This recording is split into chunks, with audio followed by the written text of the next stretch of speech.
Est-ce que ça...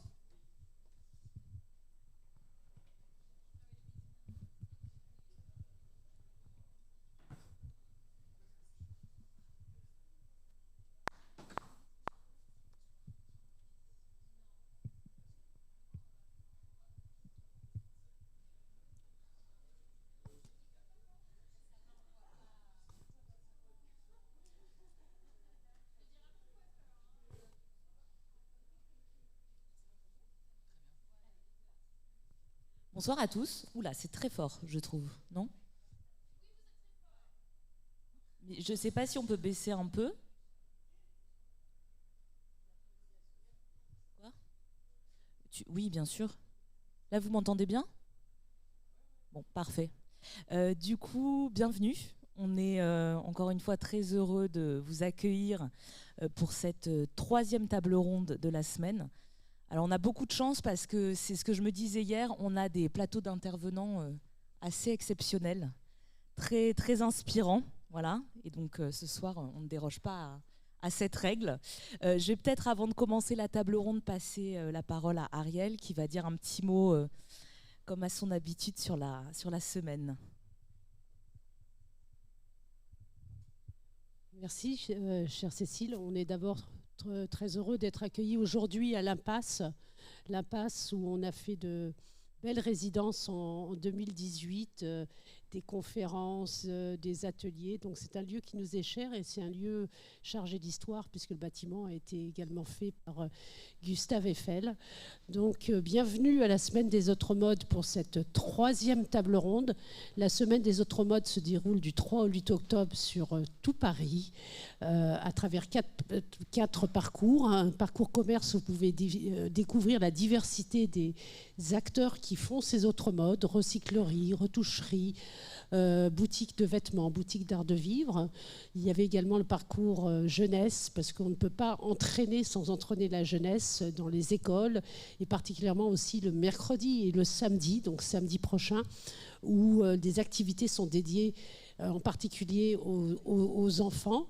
Et puis je terminerai en vous disant que l'ensemble des créateurs qui font le collectif des autres modes vous donne rendez-vous vendredi, donc demain et samedi, pendant 2 jours de folie à la Halle des Blancs-Manteaux dans le 3e arrondissement, où vous pourrez découvrir des ateliers, des projections, des podcasts, des défilés, des performances. Voilà. C'est un peu une semaine festive où on essaye aussi d'oublier le poids des chiffres pour profiter de ces autres modes. Voilà, Cécile, je te repasse la parole avec plaisir pour introduire tes invités.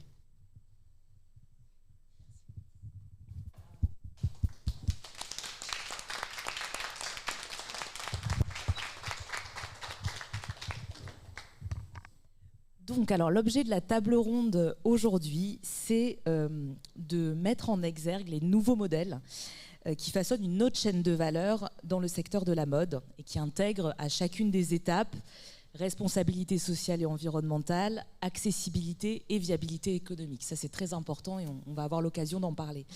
Le prérequis à tout ça, c'est notre vision de la mode. Bon, on l'a présenté plusieurs fois au cours de la semaine. C'est une vision holistique. On reprend souvent le concept du sociologue et anthropologue Marcel Mauss, 1925, pour désigner la mode comme fait social total. Donc c'est cette vision assez holistique qu'on défend chez UAMEP et qui permet d'envisager les choses sous un angle quand même assez différent. Alors cette notion de fait social total, elle recoupe plusieurs idées.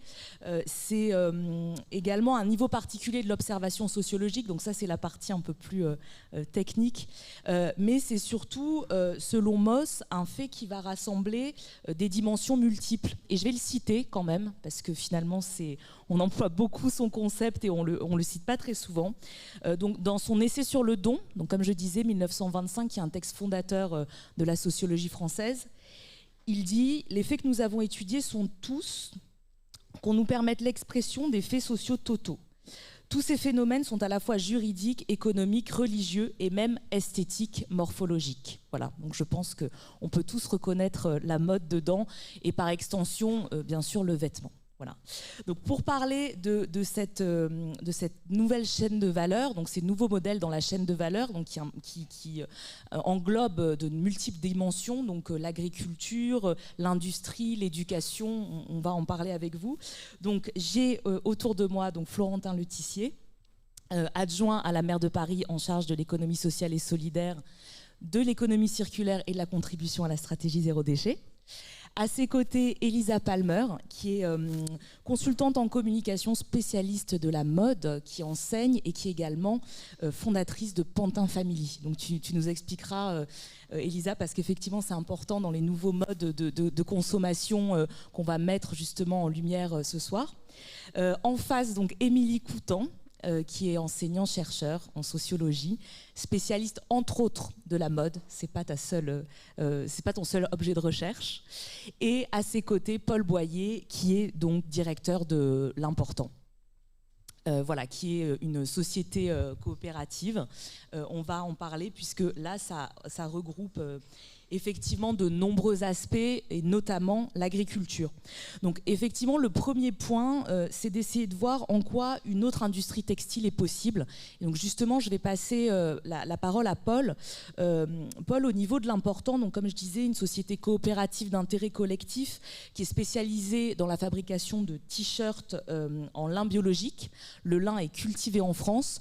Donc vous avez vraiment essayé, donc vous associez en fait une soixantaine de coopérateurs, donc à la fois des agriculteurs, des industriels de la filière, des créateurs, des entrepreneurs hors filière, des associations particulières qui soutiennent le projet.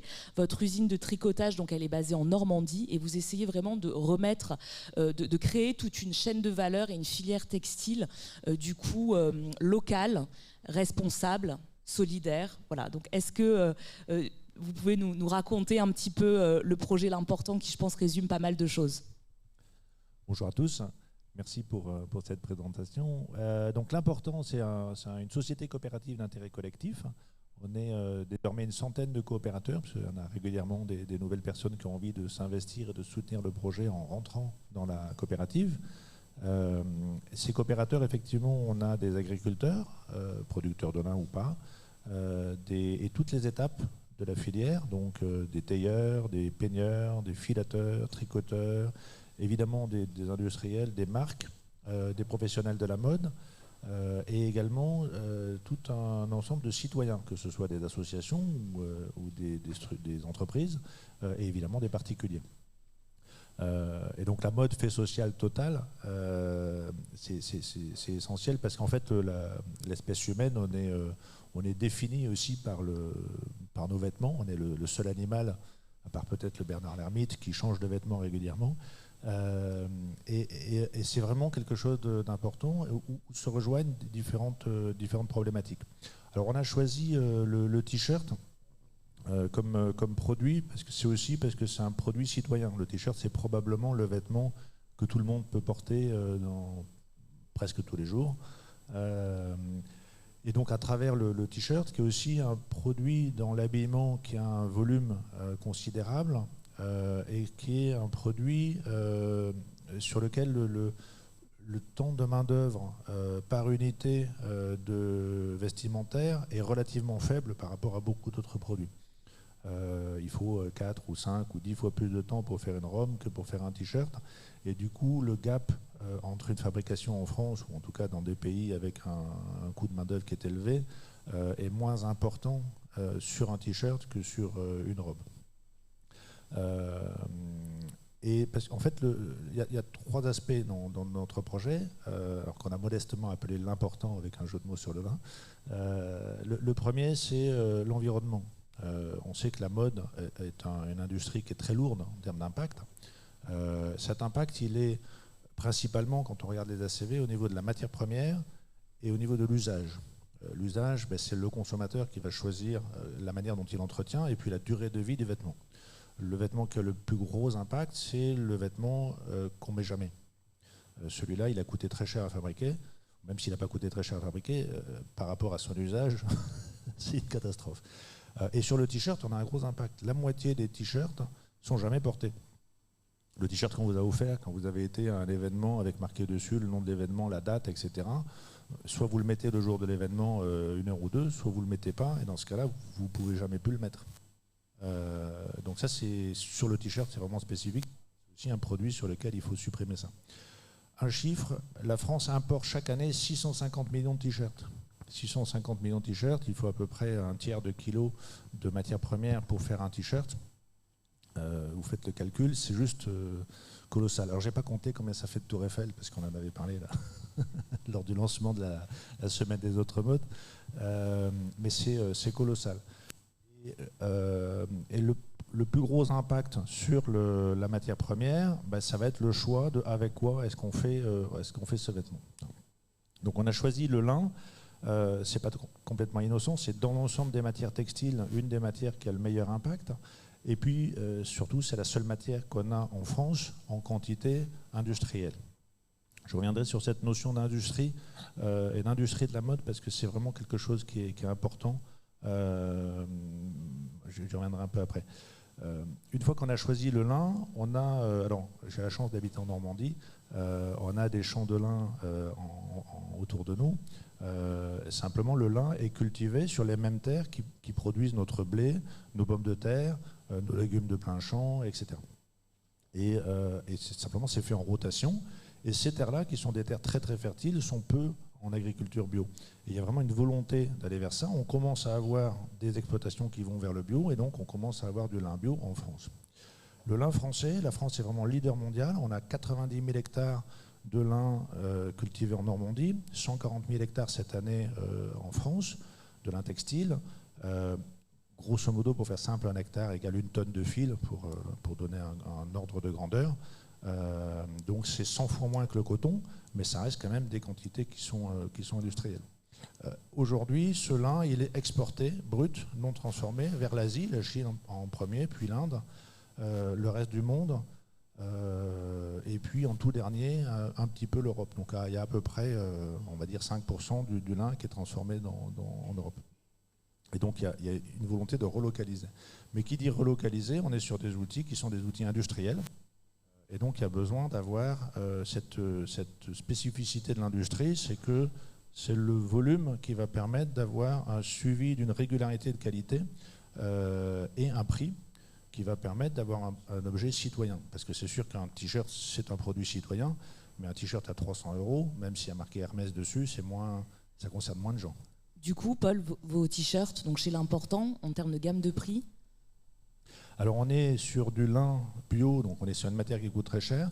En termes de gamme de prix, ça va dépendre beaucoup plus de nos clients que de nous, mais on a des clients qui vont le commercialiser entre 30, 35, 40 €, TTC en boutique, et des clients qui le mettent plutôt à 75, 80. Il y en aura bientôt des clients plus haut de gamme qui vont aller travailler des produits un peu plus pointus, au-delà de 100 €. Mais voilà, on démarre, on va dire, à 35 €, on peut avoir un produit à condition de volume derrière. Ce qui permet à tout le monde de s'acheter. Voilà, donc le prix moyen, on va dire 55 € un t-shirt. Nous, on le vend 49 sur notre site l'important.fr. On n'est pas vraiment une marque, donc vous ne trouvez pas un t-shirt avec marqué l'important en gros. Donc nous, pour des marques, on propose soit du t-shirt standard qu'ensuite les marques vont s'approprier en l'imprimant, ou en le brodant, ou en le personnalisant, soit pour certains, on va faire un modèle spécifique évidemment là-dessus. Donc on est une petite structure, on est aujourd'hui 13 salariés. On a une capacité installée en tricotage, en coupe et en confection pour faire 100 000 t-shirts par an. Alors 100 000, ça paraît beaucoup, mais dans les 650 millions de t-shirts qu'on importe chaque année, c'est dans l'épaisseur du trait. Et ça correspond à quelque chose qui permet aux marques d'aller dessus. Et pour nous, c'est un peu un démonstrateur, c'est-à-dire que si on arrive à montrer que c'est possible, et on est dans un moment qui est très intéressant où plein de marques se posent la question d'aller vers des produits plus locaux, donc fabriqués en France, avec une matière qui a poussé en France, avec toute une filière qui est en circuit court, en quelques heures avec une voiture à proximité. Vous avez un teillage de lin à Coulommiers, c'est vraiment tout près d'ici. On a vraiment toute la filière qui est tout près. Les marques sont à la recherche de quelque chose qui soit plus écologique, plus local, et qui globalement fasse plus de sens. Le fait de le structurer en société coopérative d'intérêt collectif, c'est important aussi parce que vraiment l'intérêt collectif, c'est l'essence même de ce projet-là. Quand on prend la décision d'aller sur un marché, de travailler avec un client ou pas, c'est une décision qui est collective et on va interroger des agriculteurs, des industriels, des professionnels de la mode, des marques, et on va essayer de prendre la décision qui permet de construire une filière qui fasse du sens pour l'ensemble des acteurs. Donc c'est vraiment la clé pour nous de ce produit-là, qu'on peut ensuite porter en étant fier d'avoir un vêtement sur le cohérence avec les valeurs. Merci beaucoup, Paul. Effectivement, là, on voit vraiment dans cet exemple, je trouve que on a des problématiques qui vont du champ, de l'agriculture à la consommation et que tout est relié. En fait, c'est le principe d'une chaîne de valeur et d'une filière. Et donc, on voit bien qu'on peut le faire, puisque vous l'avez fait. Donc, même si on en parlera après, c'est certainement compliqué par moment, mais en tout cas, voilà, c'est un très très bel exemple. Au niveau des exemples, justement, alors là, on va prendre une dimension un peu plus large, puisque là, Paul, vous nous avez parlé d'un niveau très, très local, et c'est sûr que c'est une piste de réflexion très, très intéressante pour la mode de demain. Il y a aussi des grosses entreprises. Émilie, on en parlait quand on préparait cette table ronde, notamment de l'actualité de Patagonia, qui est assez emblématique, qui a fait couler beaucoup d'encre ces dernières semaines. Donc il y a aussi d'autres modèles qui émergent d'entreprises qui sont à un niveau, enfin qui ont une envergure internationale en fait, dont l'exemple de Patagonia. Et l'idée, ce qu'on disait sur Patagonia, Émilie, c'est que ça pouvait effectivement vraiment constituer des modèles qui vont se répandre pour devenir peut-être à terme une nouvelle norme. Oui, tout à fait. Déjà, on voit que dans le discours public actuellement, les termes de sobriété, renoncement, territoire, réindustrialisation, emploi sont effectivement un discours actuel qui touche tout le monde. Et en fait, on voit que les modèles d'industrie, tels que le développe justement l'Important, mais d'autres, il y a un enjeu majeur aujourd'hui, c'est attendu, c'est l'industrie qui est attendue aujourd'hui, c'est l'industrie de demain, où effectivement on a besoin d'entreprises qui doivent contribuer au bien commun. Donc l'exemple de Patagonia et de ce qu'a fait Yvon Chouinard pour cela est absolument éclairant. Pour ceux qui ne savent pas, si je dois le dire ici, c'est que Patagonia, elle peut être perçue comme la première entreprise éco-responsable du monde. Le 14 septembre, Yvon Chouinard, son PDG, a décidé de transmettre 100% du capital et de ses droits de vote à la planète, donc en fait à 2 structures chargées effectivement de protéger la planète. Donc aujourd'hui, Patagonia n'a plus qu'un seul actionnaire, c'est la planète Terre. Et il est prévu donc que chaque année, il y aura une redistribution de 100 millions de dollars à la planète, donc via effectivement la mise en place de choses, de systèmes écologiques, d'actions écologiques pour la planète. Ça, Yvon Chouinard a été un des précurseurs de ce qu'on appelle aujourd'hui l'entreprise à mission. L'entreprise à mission, c'est l'entreprise qui se donne statutairement, effectivement, une finalité d'ordre social et environnemental, en plus de son but lucratif. Et on voit aujourd'hui qu'émergent plein de formes industrielles comme ça. On a même des fondations actionnaires, où là, on va avoir effectivement une dépossession complète de l'entreprise pour effectivement former un collectif qui va œuvrer pour le bien commun. Une entreprise doit contribuer au bien commun. C'était l'idée de base justement d'Yvon Chouinard, qui lui effectivement voulait effectivement faire quelque chose à but lucratif, mais sans que ce soit au détriment de la nature. Et là actuellement, je lis le bouquin de Sylvain Brezard. Pour ceux qui ne connaissent pas, c'est le PDG de Norcis. Norcis, sa raison d'être, en fait, ils ont développer leur société à la base, qui est une société d'usage numérique, mais ils ont, au fur et à mesure de leur développement, essayé d'exprimer une raison d'être. Cette raison d'être, c'est de concevoir effectivement, avec une préoccupation humaine et éthique, pour leur métier, ce sont des usages numériques efficaces, mais qui permettent de contribuer à l'évolution positive du monde. Et lui, ce qu'il propose, en fait, c'est un modèle de perma-entreprise. C'est un nouveau modèle de développement entrepreneurial qui est issu de la permaculture. Donc la permaculture, déjà, elle part du terrain, elle s'enracine dans l'action. Et ça vise à obtenir une production efficace qui serait utile aux humains sans nuire à la planète. Donc en faisant un usage sobre, voire régénératif, effectivement, des ressources et en partageant équitablement les richesses. Donc dans son ouvrage, il développe bien, effectivement, les 3 principes éthiques, hein, prendre soin des humains, prendre soin de la planète, savoir se limiter, se poser des limites et surtout mieux redistribuer le surplus. Et il développe également donc 12 principes de design qui vont être appliqués effectivement à l'entreprise, qui sont issus de la permaculture. Sylvain Brezard, quand il a développé Nord6, son développement avec sa responsabilité sociale d'entreprise lui a permis d'obtenir le certificat ISO 26000, qui est une responsabilité sociale comme responsabilité vis-à-vis des impacts sur la société et l'environnement. Et il a été exemplaire sur cette certification. Il a aussi obtenu la certification B Corp, qui vient des États-Unis, qui est un label d'entreprise qui évalue l'impact positif de l'entreprise sur la performance environnementale, sociale, la gouvernance et le modèle économique. Donc c'est de tous ces modèles effectivement d'entreprise que la mode peut s'inspirer.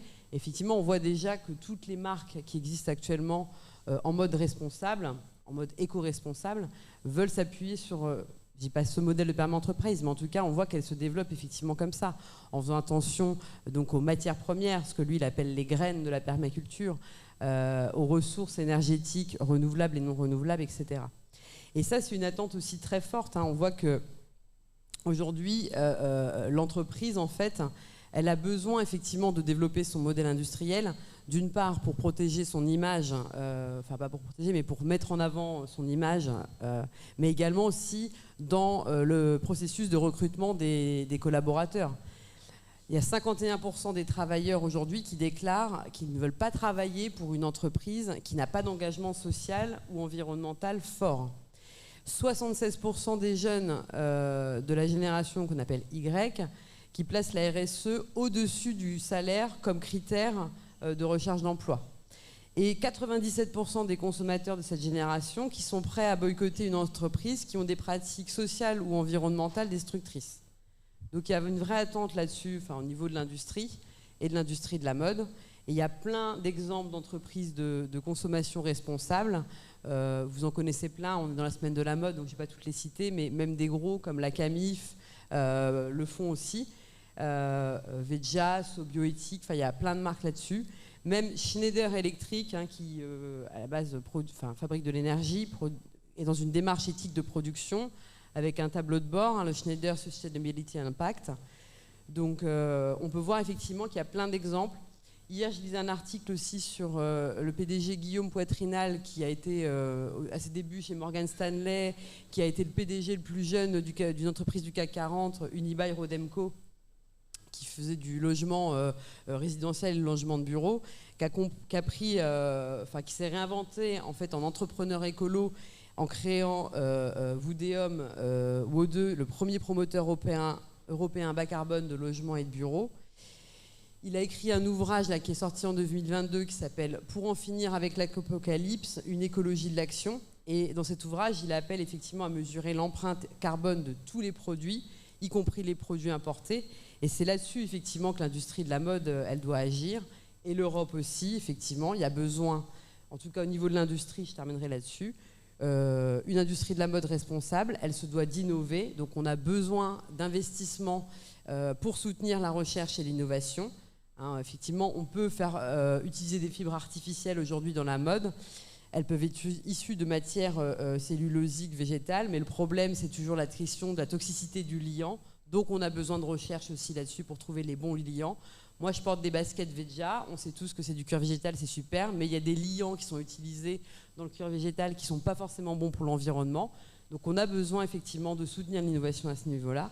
La deuxième question, c'est de relocaliser les filières. Tout à l'heure, justement, Paul me disait, c'est super, cette année, il y a eu 2 filatures en lin qui sont ouvertes. C'est pas arrivé depuis un siècle en France, hein, depuis la fermeture des filatures. Et c'est surtout un problème de réglementation au niveau européen. Il faut absolument rehausser les normes sociales et environnementales du commerce international, c'est-à-dire imposer des normes européennes à l'ensemble des produits qui sont produits aussi à l'extérieur de l'UE. Il faut savoir que les produits du Bangladesh, la filière textile du Bangladesh, l'UE en est consommateur à 90% de ces produits. Donc on accepte qu'ils rentrent sur notre marché.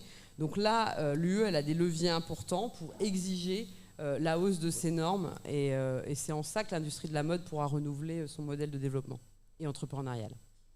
Merci beaucoup, Émilie. Ouais, effectivement, il y a tout un volet aussi législatif. Bon, ça, c'est souvent compliqué. On voit, par exemple, on en parlera dans nos tables rondes de demain, mais la loi sur le devoir de vigilance, par exemple, on a parlé des aspects environnementaux, mais il y a aussi tous les aspects sociaux. Ça met du temps, donc il faut renouveler les modèles vraiment en profondeur. Du coup, donc il y a des initiatives, comme on le voit, d'entrepreneurs comme Paul ou comme Yvon Chouinard. Florentin, donc à la mairie de Paris, vous accompagnez beaucoup de projets autour de l'économie sociale et solidaire, qui est vraiment cette nouvelle voie. Ces nouveaux modèles à inventer économiques, je pense que ça rejoint les exemples aussi que citait Émilie. Il est très important aussi, donc l'État, les collectivités territoriales ont aussi leur rôle à jouer pour accompagner ces acteurs et ces changements de paradigme. Après, il est aussi très important que ça puisse être viable économiquement. Ça, c'est quelque chose, parce qu'on ne peut pas effectivement avoir des acteurs qui sont sous perfusion des aides de l'État ou des collectivités. Donc, qu'est-ce que vous faites concrètement à la mairie de Paris pour soutenir justement, pour encourager, accompagner toute cette filière de la mode solidaire et circulaire ? Merci beaucoup. Bonjour à toutes et tous. Peut-être déjà très rapidement pour vous dire pourquoi ça nous intéresse beaucoup la mode et le textile à Paris. Parce que c'est un fait politique en fait. Je crois que tu disais un fait social total, c'est un fait politique évidemment. Pourquoi ? Parce que moi j'ai enseigné 10 ans l'économie avant d'être à plein temps en politique et j'ai donné beaucoup de cours en lycée. Quand je voyais le temps passé par mes élèves sur leur téléphone portable, aller sur les sites d'achat en ligne, de marques pour le coup pas très durables, il y avait ça d'un côté, donc c'est vraiment des choses qui sont dans le quotidien, notamment des jeunes, et puis aussi des campagnes qui ont la capacité de toucher vraiment le grand public. Je pense à tout ce qui se fait autour des Ouïghours, par exemple, où on voit que par une question très concrète, par une question de filière, en fait, on arrive à faire entrer des thématiques politiques. Et ça, évidemment, c'est très intéressant. Et puis, c'est un fait politique, évidemment, local, puisque dans une ville comme Paris, capitale de la mode, historiquement, etc., ne pas s'occuper de filière textile et d'essayer d'aider à la transition écologique de cette filière, ce serait aberrant. Donc voilà, évidemment, ça nous intéresse beaucoup. Ça m'intéresse beaucoup dans le cadre de ma délégation, qui est en fait une délégation à l'économie engagée, pour le dire simplement, parce que c'est vrai que les intitulés de délégation, on en fait des caisses, mais en fait, c'est quoi ? C'est les modèles économiques engagés. Donc qu'est-ce qu'on fait ? D'abord, notre objectif, c'est d'arriver à créer une véritable boucle locale pour nos vêtements.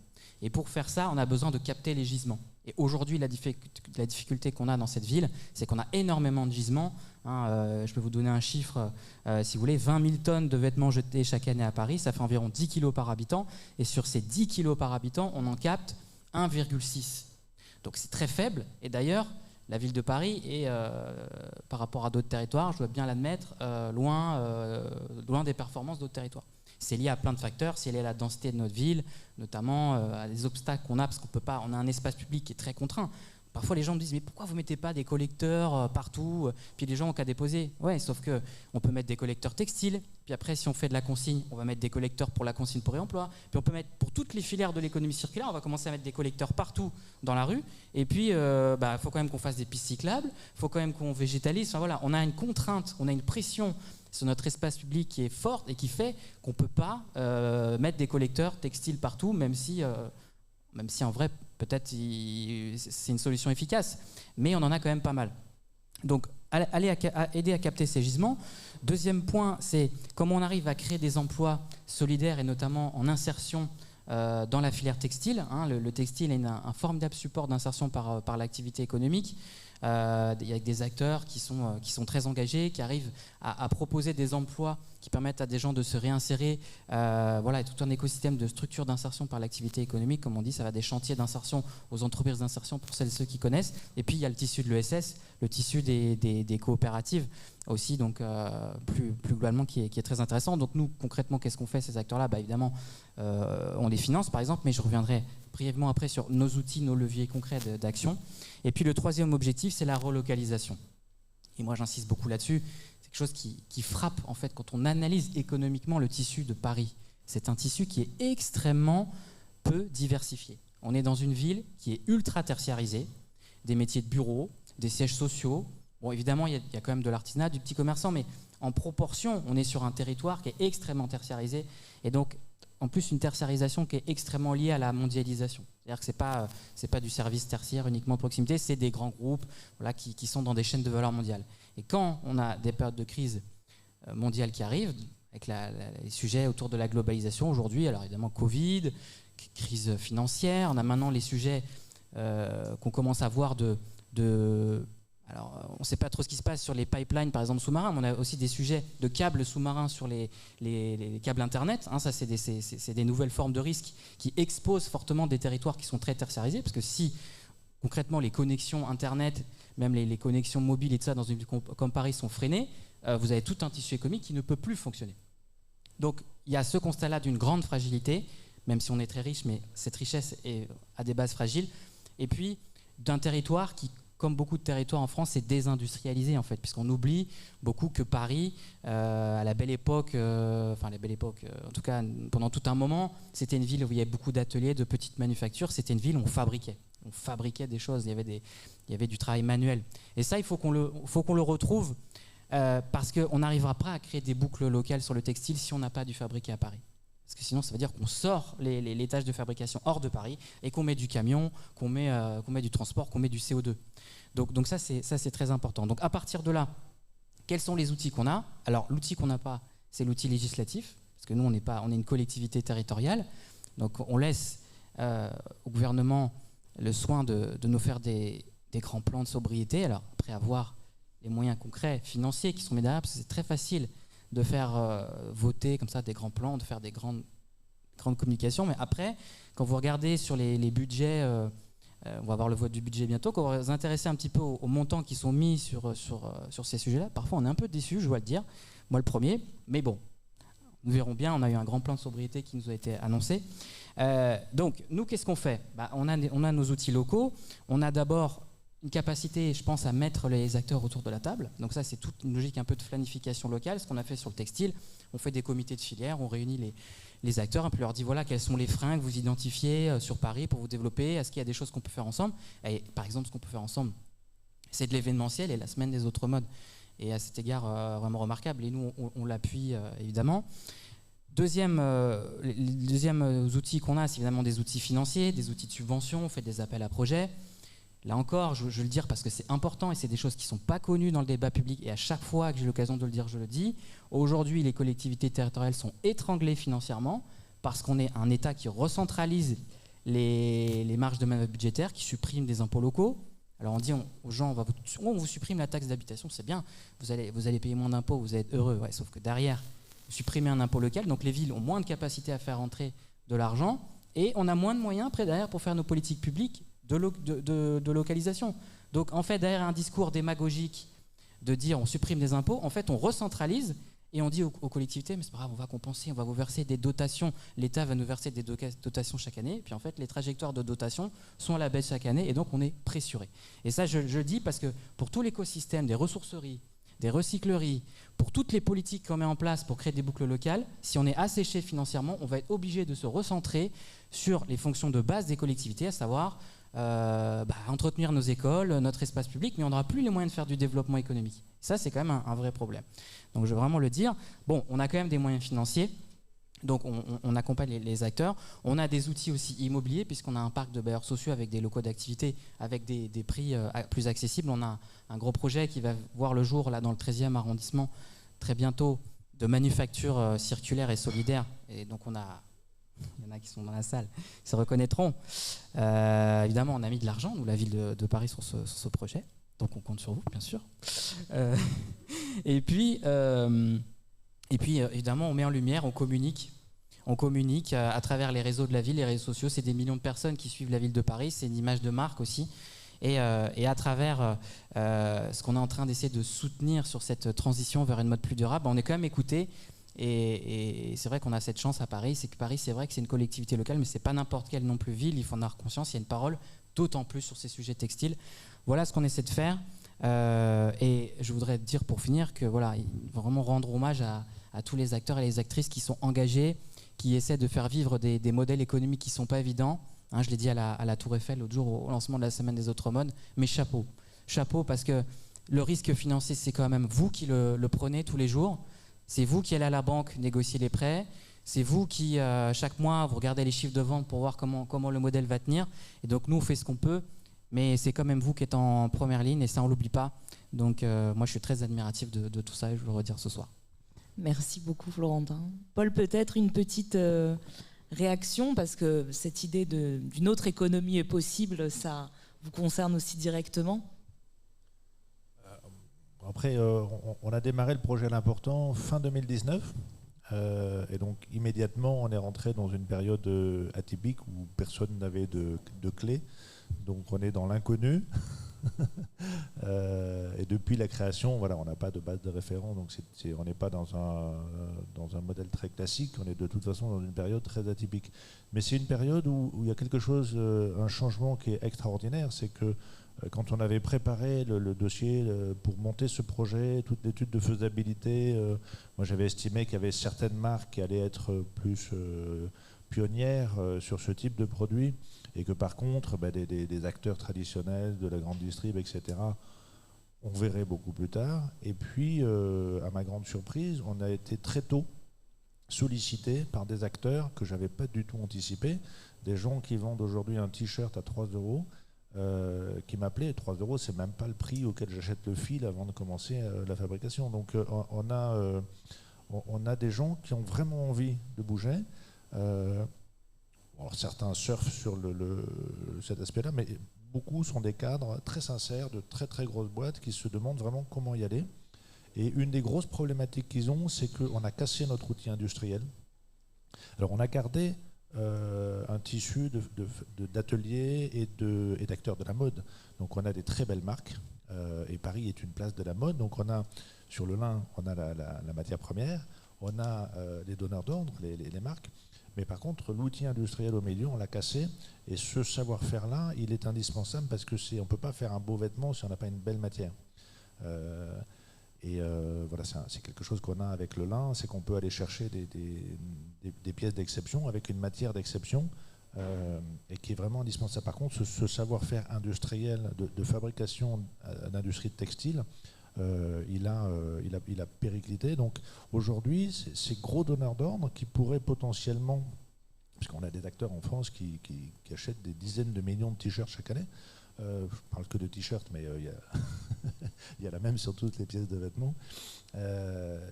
Ces acteurs-là, aujourd'hui, ils ont besoin d'avoir des fournisseurs sur lesquels ils peuvent s'appuyer. Parce que quand ils montent une collection dans laquelle ils vont mettre tel produit, ils ont besoin que derrière, ça puisse tourner, que ce soit livré à la bonne date, avec le bon niveau de prix et de qualité. Et donc, ils ont besoin d'acteurs qui sont solides en face. Et aujourd'hui, si vous passez une commande d'1 million de t-shirts en France, prévoyez plusieurs années, parce qu'on manque vraiment d'acteurs solides. Donc il y a besoin aujourd'hui vraiment de recréer ces acteurs-là, de former, de remettre des outils. Pas remettre les outils qu'on a sortis, mais créer des nouveaux outils plus modernes, plus pointus, mieux adaptés à la demande d'aujourd'hui.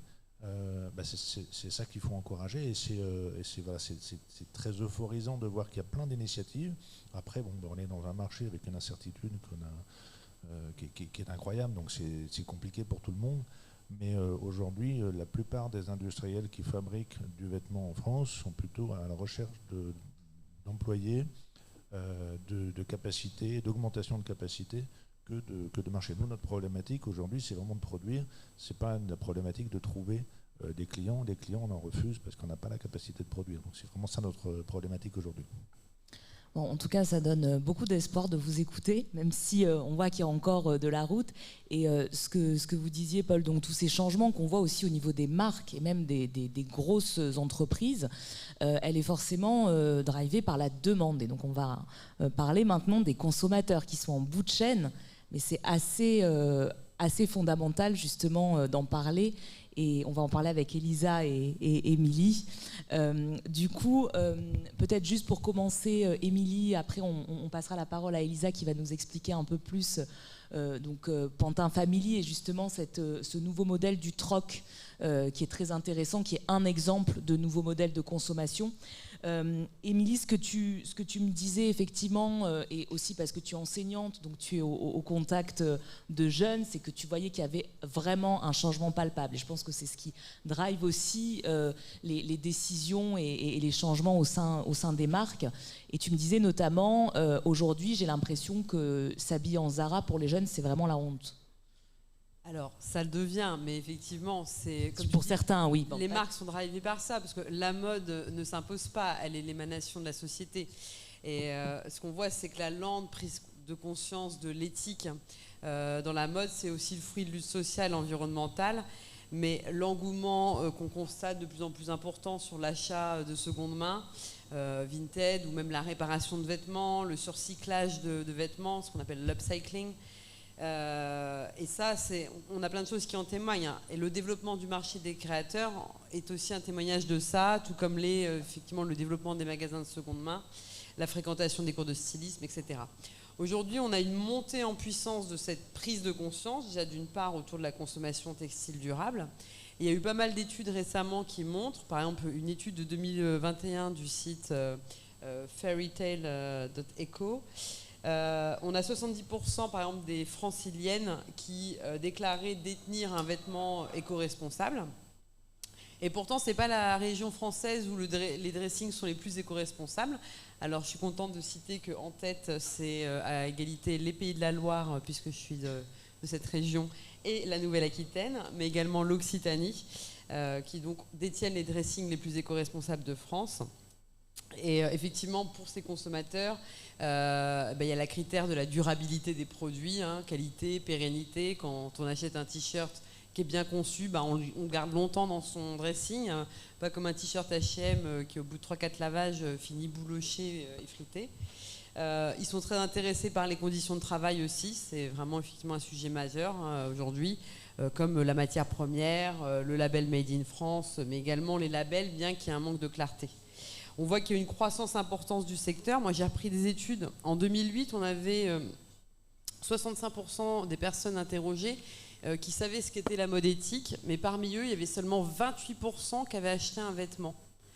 La même étude faite en 2019 montrait que la moitié des consommateurs européens avaient acheté un produit de mode éco-responsable, donc on voit déjà une augmentation. Ce taux était de 45,8% en France. Et pour ceux qui avaient sauté pas, ils étaient plus de la moitié, à peu près 60%, à dire qu'effectivement, ils allaient continuer. Et la pandémie, elle a effectivement conduit les consommateurs à revoir à la fois leur mode de pensée et surtout leur mode de consommer. Et donc, il y a une dernière étude qui a été faite par l'IFM et Première Vision, là, qui date d'avril 2022, qui montre qu'auprès de consommateurs français, italiens, allemands, britanniques et américains, que 64% envisageaient d'acheter un produit de mode éco-responsable. Plus de 60% de ces consommateurs estimaient qu'il était important de prêter attention aux conditions de travail. C'est une étude qui a été faite auprès de plus de 7000 consommateurs. Et c'est une tendance qui est très marquée effectivement chez les 18-34 ans, qui sont beaucoup plus impliqués dans la lutte contre le réchauffement climatique. Donc cette étude, elle révèle par exemple que 65% des Français et 78% des Italiens ont acheté un produit de mode éco-responsable. Donc on voit l'augmentation depuis 2008, 2019, 2022. En fait, il y a de plus en plus de consommateurs qui vont vers cela. Et ce qui les intéresse avant tout, c'est effectivement la matière éco-responsable, malgré qu'il y ait des freins aussi qui s'exercent dans cette consommation, qui sont le manque d'information, le prix. Le problème, c'est qu'on n'a pas... Si le prix d'un vêtement de mode intégrait le vrai coût social, environnemental, on verrait qu'en fait, on irait beaucoup plus vers des produits éco-responsables. Mais c'est surtout aussi de ne pas savoir où est-ce qu'ils en prennent. Moi, j'enseigne la mode éthique et éco-responsable depuis bientôt 10 ans, que ce soit dans des lieux d'éducation publique. Donc j'enseigne à l'université d'Angers, mais j'enseigne aussi dans des écoles privées. Et il y a 10 ans, les jeunes, ils étaient vraiment, effectivement, très sceptiques sur cette idée de mode éthique. C'est trop cher, nous, on n'a pas les moyens, puis c'est pas beau. Au début, il y avait la mode éthique qui était un peu associée à un style un peu baba cool, etc. Et on pensait qu'on allait s'acheter des vêtements qui sentent pas bons, qui sont pas beaux, qui est mal coupé, sous prétexte qu'on veut juste centrer sur la matière. Et en fait, on voit que cette mode éthique aujourd'hui, les jeunes, ils en sont friands. En fait, dès qu'il y a la prise de conscience des impacts qu'elle a, la mode toxique, la mode qui pollue, la mode qui exploite, la mode qui aliène, dès qu'il y a une prise de conscience, les jeunes, en tout cas moi, ceux que j'ai dans mes élèves, ils me disent maintenant qu'on sait tout ça, les séances de shopping, c'est Zara, Mango et consorts, c'est terminé, quoi. Parce qu'on ne peut plus se permettre d'acheter comme ça, effectivement. Merci pour tous ces chiffres, Émilie. Et du coup, il y a aussi, donc, comme on le disait, des nouvelles façons de consommer au-delà de l'achat. Il y a aussi des nouvelles formes qui émergent, et notamment le troc. Donc, peut-être que, Elisa, tu peux nous en parler aussi, après avoir décrit rapidement Pantin Family, parce que je pense que c'est très important. C'est par ce biais-là que tu as commencé à organiser des trocs aussi.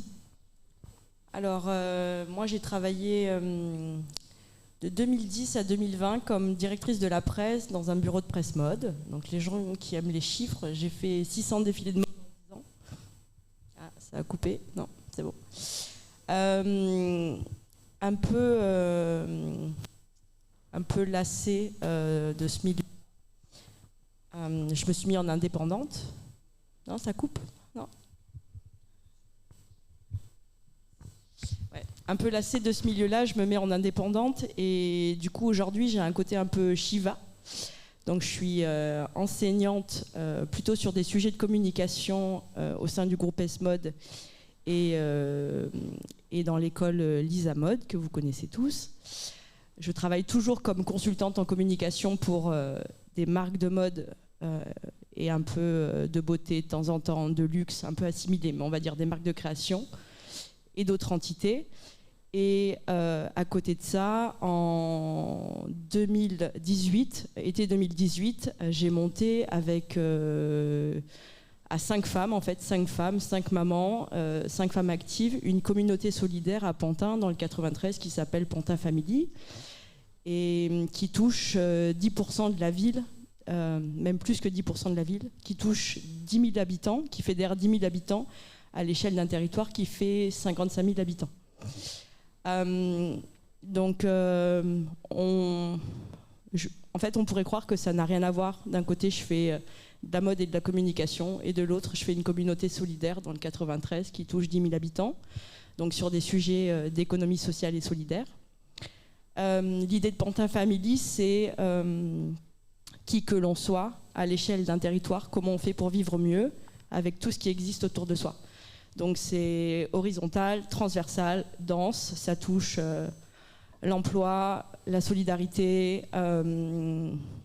les problèmes de fin de mois, l'entraide, la transmission de savoir, les problèmes de babysitting, enfin, les vieux, les jeunes, les gens qui ont de l'argent, les gens qui n'ont pas d'argent.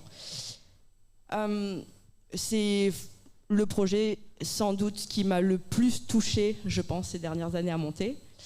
On passe de 5 femmes actives au bureau à 12 membres le mois prochain, donc on est très contents.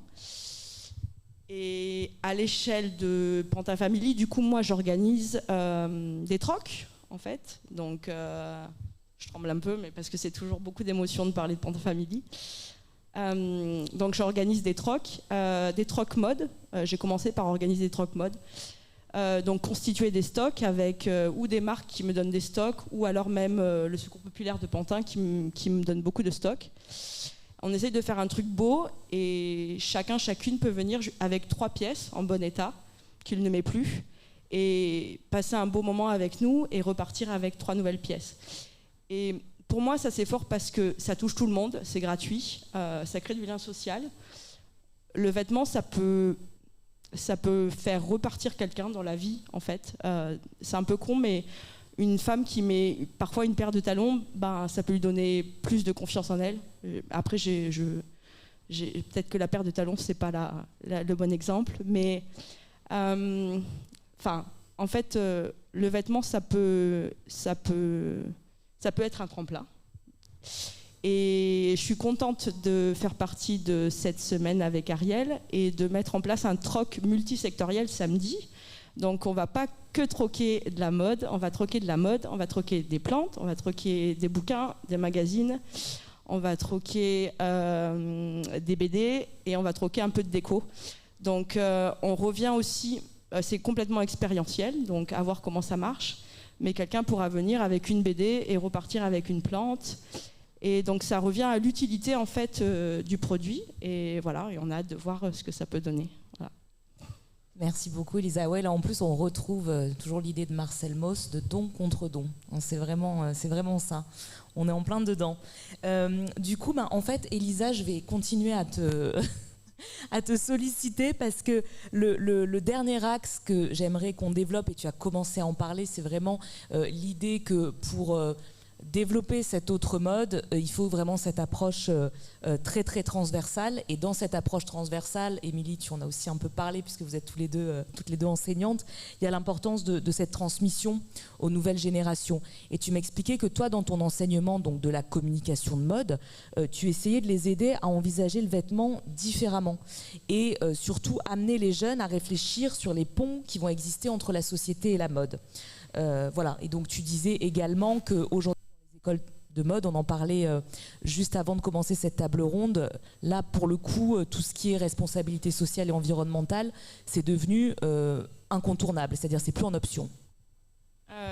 Moi, ça fait que 3 ans que je suis professeure intervenante. C'est vrai qu'il y a 3 ans, ces sujets ils étaient déjà là, donc tous les profs s'en emparaient un peu tant bien que mal avec leur sensibilité, donc il y a dû avoir de gros massacres, des gens qui étaient très calés et qui faisaient ça sans doute très bien. Et aujourd'hui, 3 ans après, c'est vraiment dans les objectifs transversaux pédagogiques, c'est là, c'est dans les postulats en fait. Donc les étudiants sont archi au courant. Enfin, quand on leur parle de ça, ils nous font on sait madame, en fait, ils en entendent beaucoup parler, et tant mieux. Après oui, moi dans mes cours, j'essaye plutôt de les relier à mes sujets à moi, c'est-à-dire on va dire création et humain en fait. Donc je sais pas, la semaine dernière par exemple, je leur ai parlé de street care. Je sais pas si quelqu'un connaît le street care, mais c'est on est passé du streetwear au street care, donc c'est vraiment réfléchir à la street, mais avec un vrai impact sur les gens. Donc c'est des marques qui s'engagent plus que dans le simple fait de mettre sur le marché des produits. Et ça, en fait, c'est hyper intéressant. Donc oui, c'est des choses sur lesquelles moi je souhaite en effet transmettre et interroger. Oui, absolument. Et finalement, on voit, par rapport à tout ce que vous avez dit, qu'il y a cette idée aussi de retour aux fondamentaux du vêtement. Et je pense que ça peut être une conclusion. Donc peut-être effectivement, Émilie, un petit mot, parce que quand on préparait aussi cette table ronde, tu me disais l'étymologie du mot mode, c'est modus. Donc c'est la façon d'être, la manière, le style. Ça rejoint aussi une citation de Florentin lors de notre introduction à la Tour Eiffel de Sénèque. Alors là, pour le coup, c'est plus ancien. Le style est le vêtement de la pensée. On est quand même assez là-dedans. Oui, c'est ça, effectivement. Moi, quand j'enseigne la sociologie de la mode, j'introduis toujours sur cette notion-là. Le mot mode, il vient du latin modus. Donc au XIIIe siècle, ça désigne la manière, la façon d'être. C'est même distinct du mode, c'est pas la manière de s'habiller, c'est vraiment les mœurs, la manière d'être et de se comporter en société, une façon d'être. Et d'ailleurs, c'est ce mot façon qui a été emprunté par les Anglais pour désigner la fashion, une espèce d'aller-retour linguistique. Nous, en français, aujourd'hui, on n'a pas de distinction entre la mode institutionnalisée, le monde de la fashion, et la mode qui désigne l'engouement, l'émulation autour de quelque chose et qui peut... Aujourd'hui, la mode telle qu'on la connaît, la mode institutionnalisée, la mode qui impose, qui est coercitive, elle n'existe plus. On n'est plus ces consommateurs moutonniers qui vont suivre les dernières tendances. D'autant qu'avec les modèles de développement mode qui existent actuellement, les dernières tendances chez Zara, c'est 52 collections par an. C'est chez Shein, 6000 nouveaux produits par jour sur le site. Donc si vous voulez suivre la dernière tendance, en fait, on peut plus, quoi, ça n'existe plus. La mode, en fait, aujourd'hui, être à la mode, c'est vraiment l'idée d'avoir du style. Donc c'est revenir à ce mot de façonnement. Moi, j'avais développé déjà, donc c'était en 2011, dans une étude justement sur les consommatrices de mode, l'idée de fashioning self-style, le façonnement du style de soi. Dans cette étude, je montrais effectivement comment la notion de mode, elle devient désuète au profit de l'importance des styles. Et on voit qu'aujourd'hui, la mode éthique, elle est amenée à se développer de plus en plus dans les années à venir. Parce que quand on va choisir des matières, quand on va choisir des marques, quand on va choisir une manière de consommer, on choisit aussi un style à soi. C'est une identité qu'on choisit. On en parlait tout à l'heure avec Paul. On n'est pas dans un monde de plus en plus individualisé. Au contraire, on est dans un monde de plus en plus communautaire et tribal. On cherche à appartenir et à se sentir appartenir et à se sentir reconnu aussi par telle tribu. Il y a une juxtaposition des communautés dans lesquelles on vit, donc on peut être de l'une et de l'autre. Les appartenances peuvent être aussi très éphémères. Et ça, c'est très important pour les jeunes d'aujourd'hui, cette notion identitaire. La mode éthique, elle peut se baser là-dessus aujourd'hui, par exemple sur Internet et les réseaux sociaux, qui vont favoriser un accès de plus en plus étendu à l'information sur ces modes-là, sur ces marques-là. Ça, c'est ce qui est attendu aujourd'hui. Il y a besoin d'un accès à l'information. Il y a une conscience écologique des jeunes et donc de la génération des millennials qui est très, très développée. Et là, attention au greenwashing, parce que ça rend les consommateurs sceptiques, hyper vigilants. Ça peut défoncer vraiment tout ce milieu de la mode éthique. Donc, il y a une importance, effectivement, d'information, de clarifier aussi les labels, les normes, les certifications, voire même de les rendre un peu plus strictes. Ça permet, effectivement, de pouvoir reconnaître quels sont les produits qui sont éco-responsables. Parce qu'il y a des marques qui se disent éco-responsables et puis quand on regarde dans le détail, on voit qu'il y a 10% du produit qui contient effectivement un textile éco-responsable. Et ça ne va pas du tout. Ça berne le consommateur et ça peut effectivement freiner ce secteur de mode éthique éco-responsable que je pense ici on veut tous effectivement, on veut lui donner de la voix et de l'importance. Il faut aussi protéger davantage les consommateurs dans leur achat. Moi je vois qu'il y a une étude Kantar, je reviens un petit peu sur les chiffres, mais les éco-engagés qui représentent actuellement 22% des consommateurs, et là je parle mode, agroalimentaire, tout ce que vous voulez en 2021, ils vont représenter 40% des ménages français en 2029. C'est un chiffre c'est 446 milliards de dollars en 2021, mais ça va être 925 milliards de dollars de marché en 2026. Donc, si on raisonne en termes économiques, en termes de profit, allons-y. C'est là-bas qu'il y a de l'argent à se faire. Il y a même des modèles comme Zalando qui s'est engagé à proposer à partir de 2023 que des produits de marque éthique et éco-responsables. On attend de voir. Hein. Voyons, mais 2023 c'est demain. Donc, mais en tout cas, il y a une attente des consommateurs de se définir derrière cette identité. Effectivement, moi je suis engagée. Je porte ces vêtements, ça fait partie de mon identité et quand je porte ça, je montre qui je suis et qu'est-ce que je veux comme monde pour demain. Merci Émilie. Je ne sais pas si vous avez d'autres... vous voulez ajouter quelque chose sur le style, peut-être Elisa, quand même c'est quelque chose j'imagine qui te parle beaucoup aussi. Oui. Sur le style, pour parler avec mes étudiants, ils me disent, nous on est d'accord, madame, d'aller sur de l'éco-responsable, mais il faut du style. Ça, oui. Moi, je trouve ça toujours assez mystérieux, le style. Parce que des fois, il y a des choses qui sont stylées, on se demande pourquoi, en fait. C'est tellement subjectif. Mais le style, moi, ce que j'aime bien dans la citation de Sénèque, le style est le vêtement de la pensée, c'est qu'en fait, le style, c'est aussi quelque chose qui relève de la conscience, des valeurs, de la politique. Et je pense que c'est ça aussi qu'il faut le message qu'on passe à travers le vêtement, il est intéressant quand il est politique aussi. Et c'est vrai qu'on peut passer beaucoup de messages avec du vêtement. Et c'est ce qu'il faut faire. Et nous, c'est pour ça aussi qu'on s'engage politiquement en tant que collectivité. Si on est sur les citations, on peut aussi citer Antoine de Saint-Exupéry qui disait « Être homme, c'est avant tout être responsable ».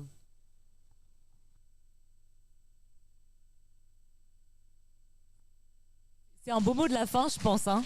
Bravo à tous et à toutes.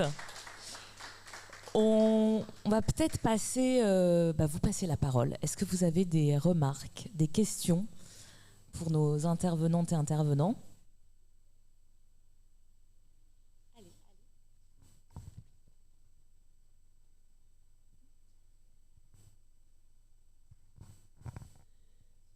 Moi, cette question, elle s'adresserait un peu à tous les quatre.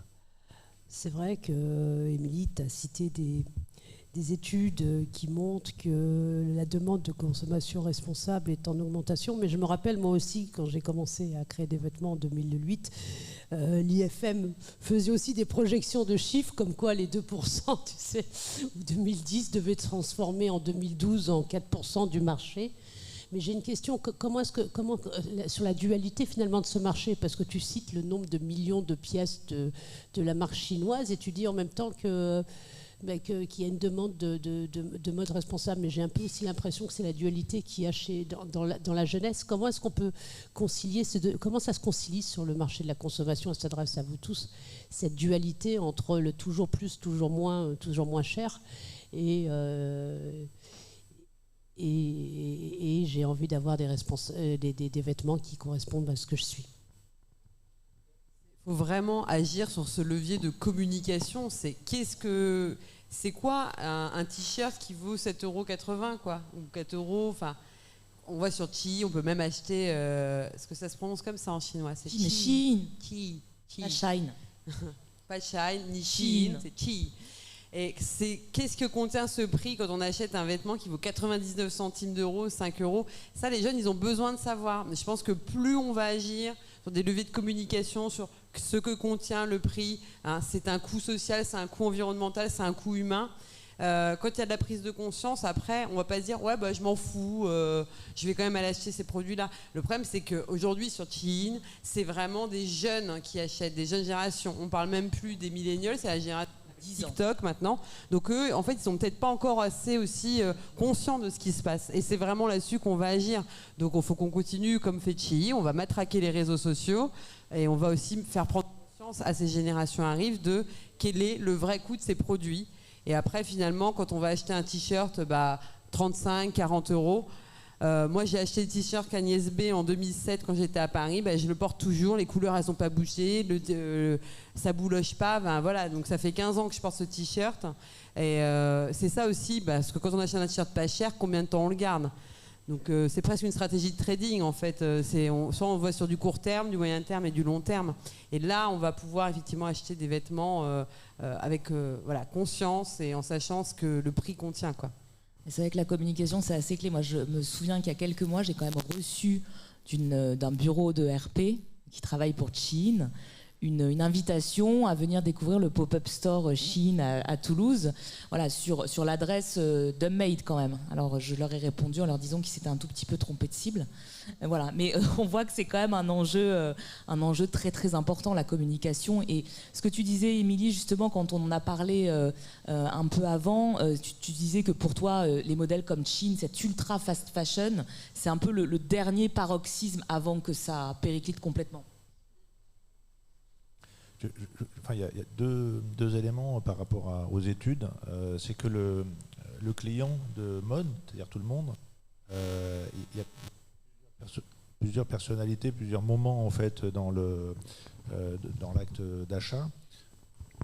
Il y a une partie du consommateur du client qui va réfléchir sur à quoi je veux ressembler. Et à ce moment-là, on utilise un cerveau qui est un cerveau très ancien, qui a 200 millions d'années, c'est le cerveau reptilien émotionnel, pour analyser un ensemble de codes d'appartenance tribale. Si je mets ça, si je mets cette couleur, cette forme, cette finition, ce type de vêtements, ce type de matière, etc., quelle image je vais renvoyer des autres, etc. C'est pas rationnel. Le cerveau rationnel n'est pas capable de traiter une telle masse d'informations. À ce moment-là, ce moment-là de la décision, l'aspect environnemental qui est très rationnel, qui est très compliqué, on ne peut pas l'utiliser, il sort de l'équation. Et c'est pour ça qu'on a une incohérence entre des études sur des citoyens, parce que quand on leur demande est-ce que le lieu de fabrication, c'est important. Forcément, pour répondre à la question, il faut utiliser le cerveau rationnel. Et là, rationnellement, on est un citoyen. On n'est plus un porteur de vêtements, on est un citoyen. Et le citoyen, il est engagé. Aujourd'hui, il a pris conscience. Et donc là, on est à 60, 80, 100% de oui, je veux que ce soit plus écologique, je veux que ce soit plus local, plus responsable, etc. Où j'analyse, est-ce que cette couleur, elle va, ou cette forme, ou est-ce que cette petite robe-là, est-ce que je vais l'acheter, est-ce que je vais mettre ce truc-là ou cet autre, on ne branche pas le même cerveau, donc c'est la même personne, mais c'est plus la même décision. Et puis il y a aussi le consommateur, celui qui a un budget, qui est rationnel aussi, qui a besoin d'avoir un truc pour s'habiller. Et lui, si c'est 1 euro, c'est toujours moins cher que si c'est 2 euros. Là, c'est purement une équation de rapport qualité-prix. Mais donc c'est des moments différents, même si c'est les mêmes personnes. D'où cette incohérence qu'on voit, parce qu'on voit effectivement des engagements très forts qui ne sont pas toujours traduits des faits, parce que ce n'est pas forcément les mêmes moments. Mais avec les ventes Internet, on a plus cette possibilité de travailler. C'est le boulot des marques de faire rentrer l'équation rationnelle du sens, de l'impact des vêtements dans les codes d'appartenance, pour que le gamin à 12 ans, il sache ce que c'est qu'une industrie textile, parce qu'aujourd'hui, vu qu'on l'a délocalisé, plus personne ne sait ce que c'est, qu'il sache ce que c'est que les bouts d'une station d'épuration dégueulasse qu'on envoie dans le fleuve jaune, qu'il sache ce que c'est que les conditions de travail dans un sweatshop. Et là, pour le coup, il ne va plus pouvoir porter, il ne va plus pouvoir dire « je suis quelqu'un qui porte un truc qui représente la misère du monde et l'exploitation de l'homme par l'homme ». Et là, il va se sentir merdeux de porter un truc de chez Chine. Mais s'il ne connaît pas ça, si le boulot des marques n'est pas fait pour l'éducation, mais forcément, ça sort de l'équation à ce moment-là. Donc il faut, voilà, on a tous été gamins, on a tous fait des conneries. Et je pense que les mêmes qui aujourd'hui se précipitent à faire la queue sur des trucs à 3 centimes, un jour, ils se sentiront merdeux, ils ne pourront plus oser sortir avec quelque chose qui donne d'eux une image qui est inacceptable aujourd'hui. Oui, bien sûr. On parle de beaucoup de mode éco-responsable, mais ça a quand même, en tant que consommateur, un certain coût. Et quelle est votre réponse en tant que professionnel, on va dire, de ce secteur-là, pour proposer justement des alternatives à des personnes qui n'ont pas forcément les moyens, au-delà du troc, ce que vous faites, et ce qui est super, je trouve ça vraiment super, mais au-delà du troc et de la seconde main, quelles sont les vraies initiatives qu'on propose à des personnes qui n'ont pas les moyens d'investir 45 € dans un t-shirt en coton, et qui justement ont envie de changer souvent de vêtements, et qui trouvent leur bonheur, entre guillemets, dans ces vêtements-là à 3 € ou 3 centimes. On me dit ça tout le temps, mais la plupart des gens qui n'ont pas les moyens, ils ont un téléphone à 1000 balles dans la poche. Je parle surtout pour le jeune public, par exemple, qui n'a pas forcément accès à des moyens de communication, même ne sont pas forcément encore sur les réseaux sociaux. Qu'est-ce qu'on propose aujourd'hui pour la jeunesse qui n'a pas les moyens et qui n'a pas les moyens non plus de s'informer en fait à ce sujet-là et qui ne se sent pas forcément touchés? Au-delà de la boutade, pardon pour la réponse un peu brutale, mais c'est vrai que les moyens, c'est aussi une question de choix, et qu'il y a de plus en plus d'autres modes de consommation, effectivement, avec les plateformes de seconde main, avec d'autres choses. Il y a des ressourceries, enfin, il y a plein de moyens d'avoir des vêtements à des coûts qui ne sont pas des coûts du vêtement neuf. Mais voilà, il faut l'accompagner. Le vêtement, c'est trop fort, c'est trop important, c'est trop identitaire pour passer comme dernière priorité dans les budgets. Et moi, plus les gens ont les moyens, plus les gens sont riches, moins ils n'en ont rien à faire de s'habiller. Si vous allez, voilà, les milliardaires américains s'habillent avec un jean crado, ils n'en ont rien à faire. Dans la marina à Nice, le type qui est le mieux habillé, c'est le type qui fait le ménage dans les yachts, c'est pas le propriétaire du yacht. Et donc on a un budget alloué aux vêtements qui est inversement proportionnel au niveau de vie. Dans des pays avec des grosses difficultés financières, on voit des gens qui mettent des mois de salaire dans leurs vêtements. Et plus on a de moyens, moins on consacre d'importance monétaire à ces vêtements, étonnamment.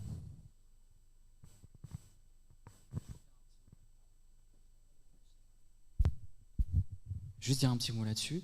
Je pense qu'il faut dire aux jeunes notamment que c'est pas normal qu'un vêtement neuf coûte très peu cher et que ça, en fait, ça devrait même pas exister. Donc je sais bien que c'est pas une réponse, mais c'est un premier élément de réponse. Alors après, il y a toute la seconde main, etc. Mais surtout, il faut pas raisonner que du côté de l'offre. Il faut raisonner que de la demande. Et la demande, c'est pas seulement la mentalité, c'est-à-dire la prise de conscience politique qui fait qu'on va aller dans une ressourcerie, par exemple, au lieu d'aller chez Chine. C'est ça, je le prononce bien. Chine. C'est aussi le revenu, en fait. Et ça, c'est très politique. C'est comment on pense, tout simplement, une meilleure répartition des revenus dans une société qui permet à des gens modestes de l'être moins, et donc d'avoir plus les moyens aussi d'accéder à une consommation. Ils vont mettre un petit peu plus d'argent dans un vêtement qui va durer plus longtemps, mais on ne résout jamais un problème, je pense, d'injustice comme celui-là, uniquement en regardant l'offre, c'est-à-dire les produits qui sont mis sur le marché, mais en regardant les revenus et la capacité qu'ont les uns et les autres à se procurer les produits. Et d'ailleurs, ça permet quand même de dire que si on regarde tout ce qui se passe sur la Fashion Week, les grandes marques aujourd'hui qui sont des groupes mondiaux, il y a plein de sujets très politiques, hein, d'optimisation fiscale, voire d'évasion fiscale, d'échelle des salaires complètement délirante entre des cadres dirigeants et les autres, un modèle d'actionnariat qu'il faut revoir complètement. Et là, on est sur des questions très politiques. Et ça, c'est des questions qui ne sont que rarement mises en avant, évidemment, dans le débat sur la mode éthique, parce qu'on concentre beaucoup, et les marques concentrent beaucoup leur com sur « regardez, nous, les produits, c'est toujours bien, enfin, on va aller de plus en plus loin », mais il n'y a pas tellement de discours sur « regardez, c'est quoi nos échelles de salaire ? C'est quoi l'écart entre le salaire le plus élevé et le salaire le plus bas ?» Ça, évidemment, c'est moins mis en avant. Est-ce que les marques peuvent faire la transparence sur où est-ce qu'elles perdent leurs impôts, par exemple ? Où elles localisent leurs sièges sociaux, où elles localisent leurs bénéfices ? Ça, c'est des questions très politiques. Et il faut les mettre, évidemment, sur la table, parce que si on ne les met pas sur la table, on n'arrivera pas à avoir l'équation économique complète. Oui, bien sûr. Moi, ta question, elle me touche beaucoup. Je trouve que la responsabilité du consommateur, elle est pas à 100%. Je pense que la responsabilité, elle doit remonter aux politiques, elle doit remonter aux industriels. Il y a beaucoup de gens qui s'engagent. Après, clairement, quand un jeune il n'a pas un rond, en effet, aujourd'hui, les solutions, c'est le troc, Vinted, emprunter des choses à des potes. Du coup, moi, ma solution, c'est soyez créatifs, quoi, en fait. Couper des choses, aller dans des fripes, prêtez-vous des trucs. Et peut-être que vous n'avez pas non plus besoin d'autant. Donc, des fois, c'est bien de faire un peu des to-do list et de se dire, est-ce que j'ai vraiment envie de cette robe bleue ? Est-ce que je peux pas ? Donc voilà, je pense que la créativité, c'est quand même pour les jeunes et c'est un truc dont vous en avez plein, en fait. Donc, soyez créatifs, quoi. Merci beaucoup. Bon, en tout cas, ça fait cette conclusion grâce à ta question. Ça fait un très bon lien aussi avec notre table ronde de demain matin parce qu'on va parler du salaire vital. Et ça rejoint exactement ce que disait Florentin, c'est-à-dire que je pense que une marque, et je pense que Paul est bien placé pour le dire, comme l'important, en fait, le prix du t-shirt, c'est un prix juste. Et donc, en fait, le problème, c'est qu'on nous a habitués avec toute cette industrie de la fast fashion et l'ultra fast fashion à un coût du vêtement qui n'est pas le coût réel. Donc, c'est effectivement toute une c'est une façon de voir les choses et façon de voir les prix aussi qui a changé. Et effectivement, la réponse, elle est aussi très clairement politique sur les politiques de revenus de manière générale. Et donc demain, justement, on va aborder cette question du salaire vital parce qu'en France, c'est une chose, mais voilà, pour les ouvrières du textile, notamment au Bangladesh, là, on est très, très, très loin du salaire vital et il y a énormément d'exploitation, de travail forcé, d'esclavage moderne. Donc voilà, c'est vrai que ça, c'est des questions fondamentales. Complètement. Et puis aujourd'hui, un SMIC... clairement, un SMIC à Paris, c'est pas un salaire vital du tout. Donc, un salaire vital, ça doit permettre de bien se nourrir, bien se loger, bien s'habiller, et ça doit permettre d'épargner aussi. Donc, autant vous dire qu'avec un SMIC parisien, on en est très très loin. Et j'ajouterais, parce qu'on parle de salaire, etc., et on parle des prix des vêtements, c'est très important, effectivement, ce que tu as dit, Cécile Jeanne, le prix d'un vêtement fast fashion, en fait, il a complètement démoli quel était le prix d'un vêtement. Il faut quand même savoir que depuis les années 50, le prix des biens communs ont à peu près augmenté de 50% pour tout. sauf les vêtements qui ont perdu effectivement 53% de leur prix depuis les années 50. Donc en fait, on ne sait plus combien ça coûte réellement un vêtement à cause de la fast fashion. Donc effectivement, pour les jeunes aujourd'hui, c'est comme disait Elisa, il faut aller dans les recycleries, il faut justement effectivement utiliser ces vêtements qu'on recycle, parce qu'on parle beaucoup de upcycling, donc on va se servir d'un vêtement et puis on va en transformer dans un autre. On parle très peu aussi de downcycling. Il y a énormément de produits qui ne peuvent pas être recyclés parce que justement, ils contiennent des produits qui sont dégueulasses pour l'environnement et qu'on ne peut pas réutiliser, même pour des marques qui recyclent des vêtements parce qu'il y a trop de polymères, etc. Ces vêtements-là, ils partent où ? Ils partent au désert d'Atacama au Chili, décharge de vêtements à ciel ouvert. Donc le vêtement le plus propre, c'est celui qu'on conçoit, qu'on ne met pas neuf sur le marché. Donc il y a déjà les quantités de vêtements. Je pense qu'aujourd'hui, tout ce qui existe, même si on ne fabriquait pas de nouveau, on a de quoi s'habiller pour au moins tout le 21e siècle, pour toute la population. Convaincue de ça aussi, ouais. Mais en tout cas, merci beaucoup à toutes et tous. Je ne sais pas s'il y avait d'autres réactions. Toujours. Alors, oui, j'ai plein de questions, je suis très curieuse.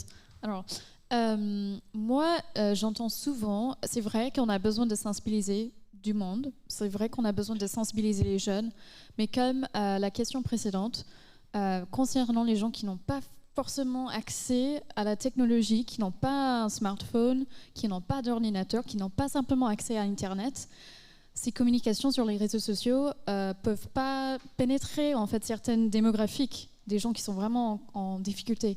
Et après, je suis aussi même les gens qui sont pas en difficulté, qui ont ces outils-là, qui sont sur les réseaux sociaux, en fait, les nouveaux algorithmes, la façon dont se diffuse, en fait, dont se construit nos feeds maintenant, c'est à travers nos entrées. Donc, c'est un cercle vicieux. Si on est intéressé par savoir tout ça, on aura beaucoup de ça dans nos feeds.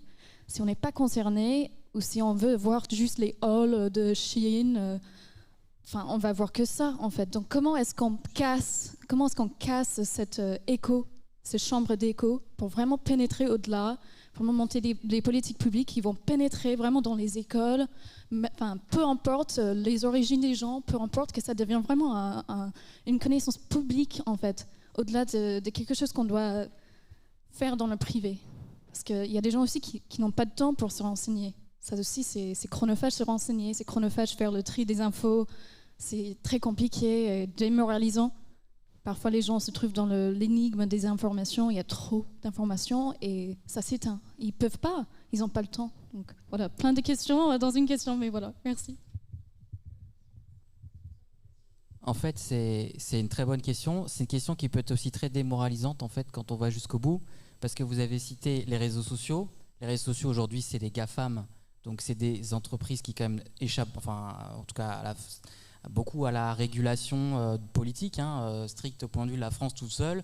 Aller influencer les algorithmes des GAFAM, c'est vrai que c'est compliqué. Donc, pour ça, je pense aussi qu'il y a vraiment un cadre européen qui est peut-être plus pertinent sur ces sujets-là pour pouvoir avoir plus de rapports de force sur des sujets... c'est quand même des sujets économiques aussi, d'intelligence économique. Et donc la France, là, toute seule sur ces sujets-là, c'est vrai que je trop comment ça peut marcher. Il y a le sujet de l'école. Alors l'école, c'est les programmes. Moi, je défends quand même beaucoup l'école, parce que moi, j'ai passé 10 ans à enseigner, et je trouve que dans les programmes, il y a quand même beaucoup de choses, quoi. Il faudrait juste que peut-être les profs, on les écoute un peu plus, quoi, on les reconnaisse un peu plus, que la société reconnaisse plus l'école publique, quand même, qui est l'école qui est ouverte à toutes et tous, et dans certains quartiers, il y a que l'école publique, en fait, pour un certain nombre de familles, pour avoir accès à des connaissances, à de l'information. Donc c'est un sujet très politique, et je regrette de voir à quel point l'école publique, elle est massacrée, en fait, surtout depuis quelques années. Donc il y a l'école, et puis il y a les médias, même les médias français aujourd'hui. Si on regarde, à part le service public, France TV, tout ça, où là il y a quand même des choses intéressantes, et on le voit sur la grille des programmes, parce qu'encore une fois, il y a une régulation politique, il y a des commissions, etc. Mais si vous regardez les médias privés aujourd'hui, franchement, la qualité des programmes, c'est quand même triste, quoi. Alors il y a des choses, mais là, quels sont les moyens qu'on a ? Là aussi, c'est compliqué. Je pense qu'il faut inlassablement porter les messages politiques, qui qu'on soit, où qu'on soit. Et ça finit par infuser, même au sein des grands groupes privés, même au sein des grandes marques. La Fashion Week, voilà, je sais qu'Ariel, elle est très aussi là-dessus, c'est-à-dire il faut parler, il faut échanger, quels que soient les acteurs, il faut convaincre. Mais il y a tellement de choses à faire encore. On va y arriver, mais il faut être sacrément engagé. Et moi, je dis aux jeunes, ce que je disais à mes élèves, c'est que, ouais, très bien, vous allez vous acheter des fringues engagées, vous allez faire de la seconde main, mais ça suffit pas. Allez voter, en fait. Les jeunes ne votent pas. C'est dramatique. Il n'y a que 2 jeunes sur 10 aujourd'hui qui votent. Et tous les problèmes dont on a parlé, les problèmes de revenus, les problèmes de l'Europe, les problèmes de fiscalité, tout ça, c'est quand même la politique. Et c'est pas juste en allant s'acheter des fringues éthiques qu'on va changer le monde. Même si ça y contribue, il faut aussi vraiment rentrer dans le débat politique plus profondément. Moi, je pense que c'est un très bon mot de la fin. Merci à toutes et tous. C'est vraiment passionnant. Et on peut aller boire un verre maintenant. Voilà.